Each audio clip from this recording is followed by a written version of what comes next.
She was famous for making everybody more beautiful, and this was why people came there and came again and again. This is the Madame Dora exhibition, and it's the sixth station of the exhibition. We have shown it so far in Vienna and in Hamburg and in New York in the Neue Galerie, and now it's in Sweden for the first time. So Dora's work is for the first time in Sweden. Dora Kallmus was born into a Jewish family of the turn of the century Vienna, and she grew up in the atmosphere of this artistic and culturally very sophisticated age. She preferred having a job instead of becoming just a married lady, as would have been usual at the time. Before she became photographer, Dora thought of becoming a fashion designer herself, only her father thought that this was not a serious profession for his daughter, so she had to become photographer, but her interest in fashion continued and was the most important thing in her life, especially in the 20s and 30s. Dora studied photography at a school in Vienna and then went to Berlin to a very chic, fashionable photographer called Perscheid. And there she learned how to take photographs of famous people and to light them and to expose them in a way that they felt beautiful and elegant. So this first room is her time in Vienna from 1907 till roughly 1925. This table that you can see here, that is one of the key pieces of the exhibition. As you can see the photos now in the exhibition, all framed and lit nicely. This was not the way people would see Dora's work back then. Yeah, so how her work was visible during the 1920s and 30s was in magazines, on postcards, in books and so on. In this exhibition we chose only to show, or mainly to show, original vintage prints because obviously, this was what Dora also sold to her customers, but due to the sensitive nature of this material, we have to exchange them after 3 months. And because the duration of the exhibition is 6 months, there will be a completely different exhibition for you on display after 3 months. She interested people in a conversation, and then they forgot that they were standing in front of the camera, and that was the important thing. They looked less stressed, they looked interested, they looked even laughing or smiling just because she was so funny. And that made the big difference to the normal, the usual studio portrait. This is Elsie Altmann-Loos, the wife of the famous architect, and she was a dancer and actor herself. In her autobiography, she described an afternoon spent with Dora Kallmus in her studio, and she remembers the charming conversation with the photographer that made her forget that she was there to be photographed. And then she asked Dora, "When do we start to take the photos?" And Dora said, "But the photos have been taken already and you didn't even notice." After the First World War, the society in Vienna changed dramatically.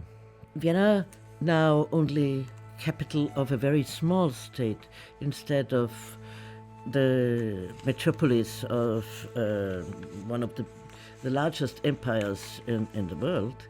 She moved into Paris because the rich people left Vienna.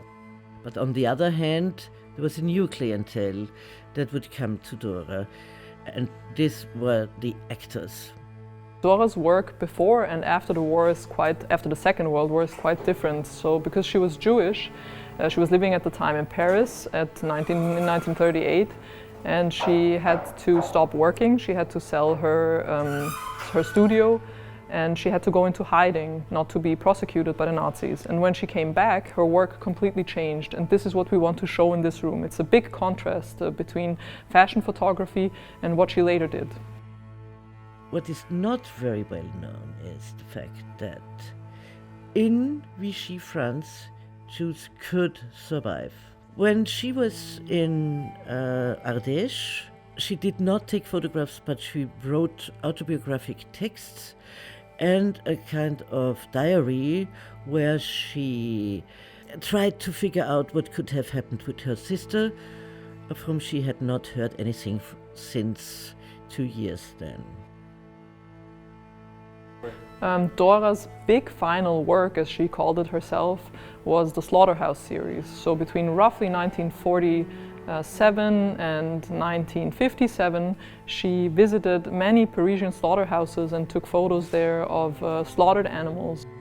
To take the photographs there was her way to overcome the horrors of what she herself had to endure during the Nazi time, but especially we are sure that she was thinking about her sister and the others victims of the concentration camps. Therefore, these images do not only show single animals that are presented in their death struggle, but also the fact that this is a kind of technicized murder, which really makes these images so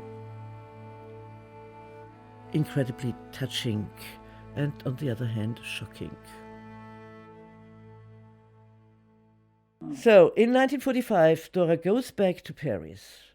She sees that everything is gone, nothing is left of the wealth she had acquired in the time between the wars. She had to start working again.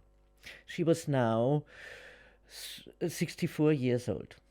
In order to make a living, Dora had to go back to take portraits of the rich and the beautiful. The photograph of Pablo Picasso shows that Dora never lost her ability to make people laugh and feel perfect in front of her camera. In 1958, she had this last exhibition in Paris. A year later, she had an accident in Paris. A car ran her down, and then she lost health quickly and returned to Austria and died in the house of the sister that she had been restituted in 1948.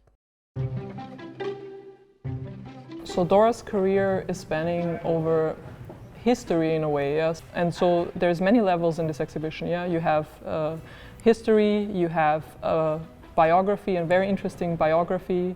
You have all sorts of mediums, you have magazines, you have books, you have photography, and obviously also all sorts of art forms. You have artists, you have dancers, you have fashion designers, writers, actresses, aristocrats, if that's an art form. Before 1945 is a woman who makes beautiful people more beautiful, who makes beautiful dresses more beautiful. But later on, she tries to get beneath the surface, and that is what makes her so fascinating.